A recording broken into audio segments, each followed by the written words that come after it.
Dr. Amara Chen stared at the blinking red alert on her terminal. Confusion etched across her face. In 3 decades of archaeological research aboard the Galactic Archive Station, she had never triggered a Level 9 security protocol. Those were reserved for weapons of mass destruction, prohibited technologies, and documents that could destabilize entire star systems. All she had been doing was transcribing her field notes from Earth. "Dr. Chen, you need to come with us." 2 Valorian guards materialized at her office door, their crystalline armor refracting the station's blue lighting into prismatic shards. Behind them stood Executor Thelmar, the station's security chief. His 4 eyes narrowed in what Amara had learned to recognize as extreme concern. "There must be some mistake," Amara said, rising slowly from her chair. "I was just uploading research about human military history. Nothing classified." "That's precisely the problem," Thelmar replied, his translator struggling with the tension in his voice. "Come, the council convenes in 1 hour." The walk through the station's spiraling corridors felt eternal. Other researchers, Krell, Santhi, even the usually friendly Mercosians, stepped back as she passed, their various appendages and sensory organs tracking her movement with unmistakable fear. Word traveled fast in a space station home to 47 species. The council chamber was a vast spherical room where representatives from the major galactic civilizations floated in zero-gravity sections calibrated to their needs. As Amara was guided to the testimony platform, she saw her notes projected in holographic form above the assembly, each page magnified to building-size proportions. Chancellor Vorn of the United Systems spoke first, his voice carrying the weight of someone who had witnessed 3 interstellar wars. "Dr. Chen, do you understand what you have brought into this station?" "My doctoral thesis on pre-space human warfare?" Amara ventured, genuinely confused. A ripple of alarm passed through the chamber. The Krell representative, a being whose species had evolved from hive-mind insects, chittered rapidly. "She speaks of it so casually." "Perhaps she doesn't comprehend," suggested Ambassador Liss of the Santhi Concordat. "Humans are young. They don't remember the doctrine wars." Vorn gestured, and the hologram zoomed into a specific page of Amara's notes. She recognized it immediately, her analysis of Sun Tzu's Art of War, complete with cross-references to Clausewitz's theories and modern strategic thought.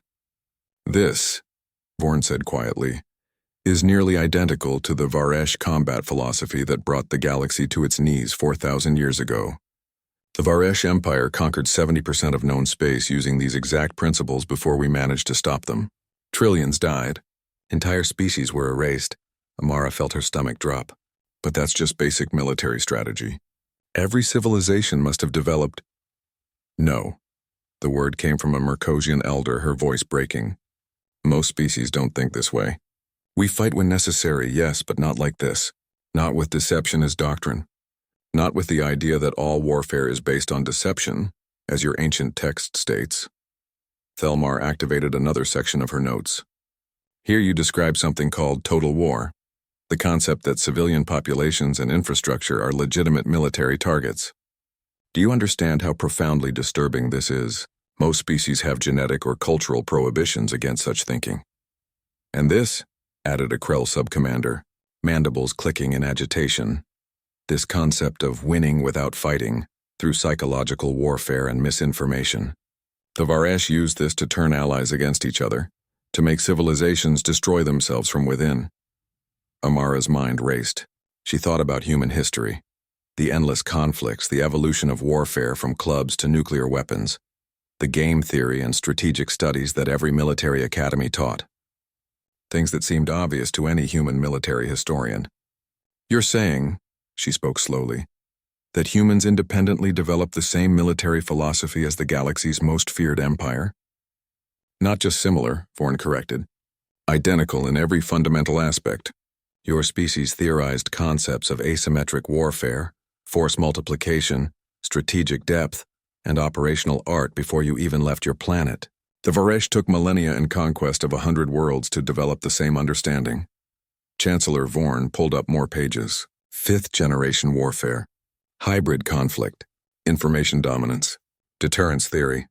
Every single framework the Varesh used to nearly destroy galactic civilization is here, in notes from a human scholar studying her own species' history.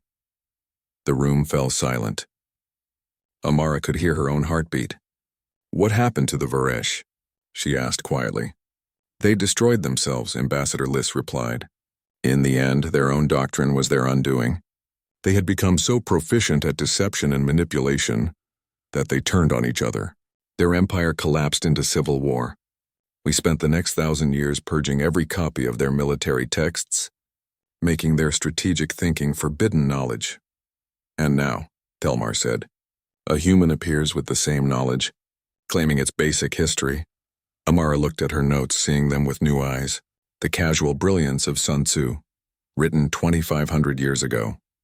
Machiavelli's cold pragmatism, von Clausewitz's systematic approach to warfare as an extension of politics, the OODA loop, maneuver warfare, every concept that military theorists on Earth considered foundational. "What does this mean?" she asked. "Are humans going to be expelled from the galactic community?"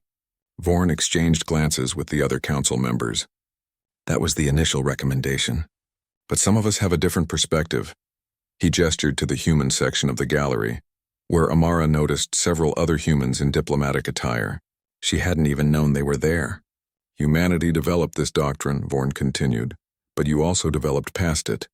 Your world wars nearly destroyed you, yet you stepped back from the brink. You created international laws, rules of warfare, concepts of proportionality and distinction.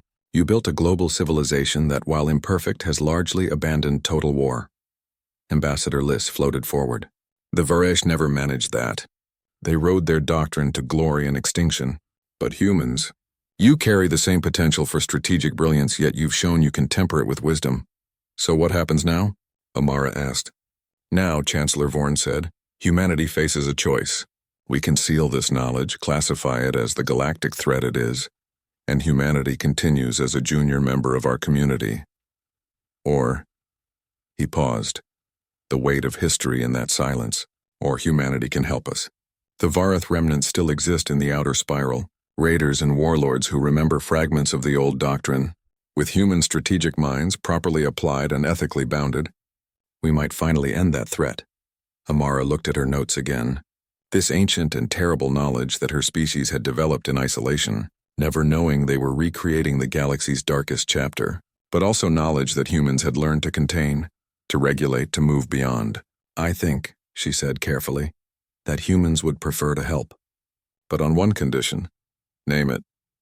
"We don't just teach you our war doctrine, you teach us how you maintain peace. Because clearly you've figured out something we're still learning." Chancellor Vorn's species couldn't smile, but Amara detected what she thought might be approval in his posture. "Dr. Chin, I believe that's a fair exchange. Welcome to the real galactic community, the one where humanity's greatest danger might also be its greatest gift." As the council adjourned, Amara stayed on the platform, looking at her notes floating in holographic glory above her. Sun Tzu's words glowed in the starlight. "The supreme art of war is to subdue the enemy without fighting." Humanity had written the most dangerous playbook in the galaxy. Now they had a chance to write a better ending than the Vareth ever had. The question was whether they were wise enough to do so.